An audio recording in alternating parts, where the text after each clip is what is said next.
Welcome to my review of the LEGO Star Wars 2025 Jango Fett helmet. I really never thought we'd get this one because it's a prequel set, and two, because they had seemingly ended the LEGO Star Wars helmet line a couple of years ago, but it is back with a vengeance here. This thing looks great, especially on the box with that blue color behind it.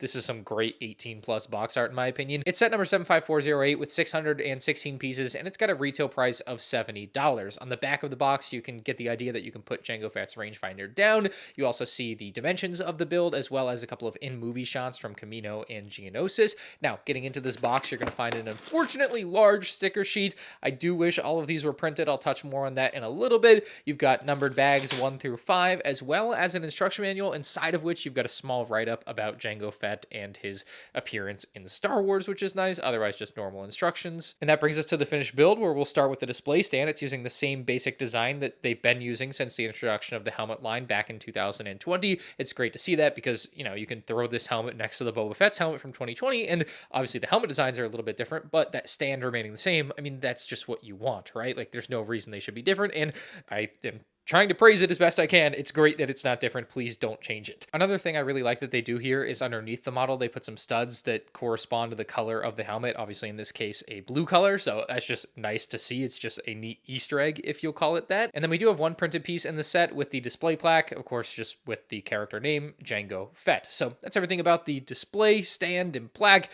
Now, the actual helmet, boy, it is gorgeous except for one thing: those darn stickers. How unfortunate. And it's weird because they printed all the pieces for the Kylo Ren helmet that's coming out at the same time as this, so it just makes no sense that they couldn't have printed these. There are two main issues with these being stickers. Like, usually I'm okay with stickers. I just don't care that much in a lot of cases, but this is a case where printing would have really changed how great this set is. Issue number one is quite simply the color. On the box, you can't tell that the color is going to be as off as it is. In person, it's just got a very different color than the actual brick of the set, and so it's very noticeable that they are stickers on this set, and you just don't want that. That's not what the point of the sticker is, right? It's not supposed to be this thing that pops out at you and says, hey, I'm an ugly, low-quality sticker. So that is a problem on this set. The other problem comes down to your skill when it comes to placing the stickers.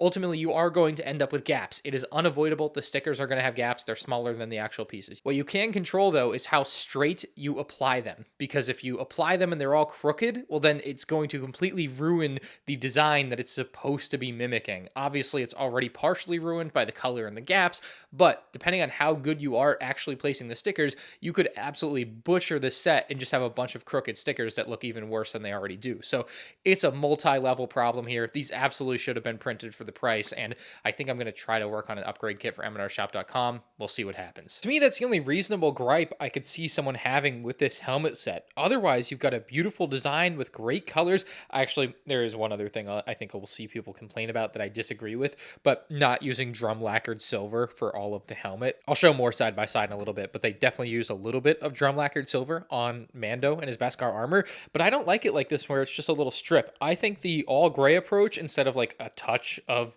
silvery silver here and there, looks much better. So I'm pretty happy with what they did with the coloring of Jango here. Taking an up close look at the rangefinder, it's really nice here. They've got the dark blue color, which is accurate, and the shaping super intricate, just like it is in the movie, and that's nice. Like, it's definitely a real step up in the rangefinder department. Now, I didn't go and look at the source material for Boba Fett, but just as a comparison, you can see they literally used one piece to shape out the Boba Fett rangefinder. So a vast difference there. And also the post holding up is way skinnier on the new Jango Fett. It's much closer to the Captain Rex rangefinder than it is the Boba Fett rangefinder. Just like in those other sets though, the rangefinder can be simply dropped down. You literally just push it down and it looks pretty nice like that. Obviously, I think the better look for display is with the rangefinder in the up position, but it can be placed down if that is the way you want to display it, or maybe you don't have enough headroom to display it on your particular shelf. You can definitely drop it down and it's still like a proper, accurate way to have it. I just think most characters look better with it up. So that is just a nice way you can display it and choose, but still very cool, very good build. Something I think they did that was quite interesting with this side panel piece, they actually did on Mando. He also has has this same design, but Boba did not have this,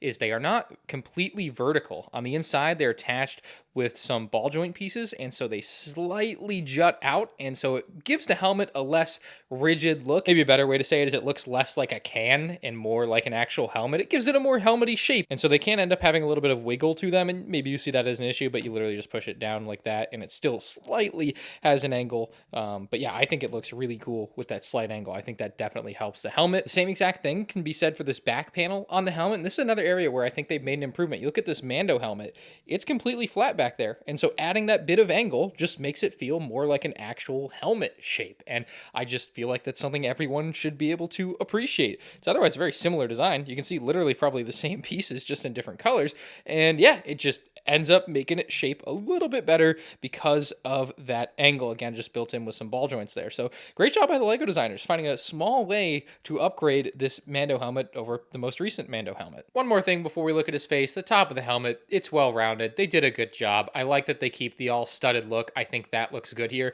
They did not, however, kind of recreate the dent that is in his helmet from Attack of the Clones at some point, so that's missing if you were looking for that, but I don't see it as a huge deal here. Now, Jango's face just looks incredible. It's super accurate to me. I absolutely love it. The cheek design is perfect. They've got kind of a new piece, at least new to me, contouring part of this that I think really helps it a lot. You can see the color is pretty spot on throughout the helmet. You've got where his eyes would see through the visor there, just all in black and just straight down, and I think it looks super clean. And so the problem that Lego kind of thrust onto themselves was with the original Boba Fett, they did a 2-stud wide kind of middle design. Then with the Mandalorian, they did 2 studs wide and then some because they had a couple other black pieces that made it even wider. But in reality, the Mandalorian helmet should have a skinnier front section here than Boba Fett. So that was wrong and inaccurate, and Jango Fett is, I think, technically, therefore, the only one that does this properly, at least within the scale that Lego created for themselves here. And really, the face here in this area should be swapped as far as the width of the black in this area. I think Mando is really supposed to be a skinnier look. Boba is supposed to have a slightly fatter look that matches Jango, and then we'd have like a perfect trio in my opinion. So I think that's the only issue as you look at these next to each other that I see. But Jango, in my opinion, from what I remember, I didn't like research everything, but I know that it was an issue that I talked about back when this one came out a few years ago.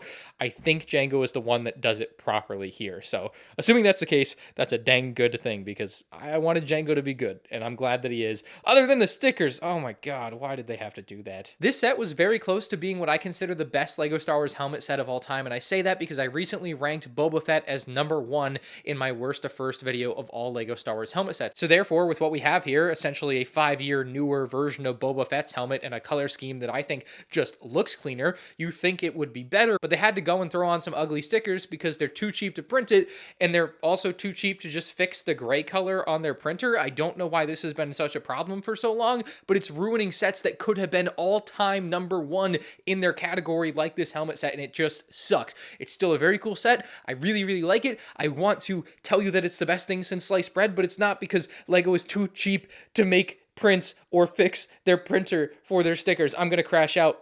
This has been happening for years now. It happened on the UCS Venator. It's probably the most noticeable on the UCS Venator. It's horrid on there, but it's still not fixed here, and it's still ruining sets for absolutely no reason, and we've got no answers from Lego because they don't actually care about their community. So that is my review of the Jango Fett helmet. Hope you enjoyed it. I like it.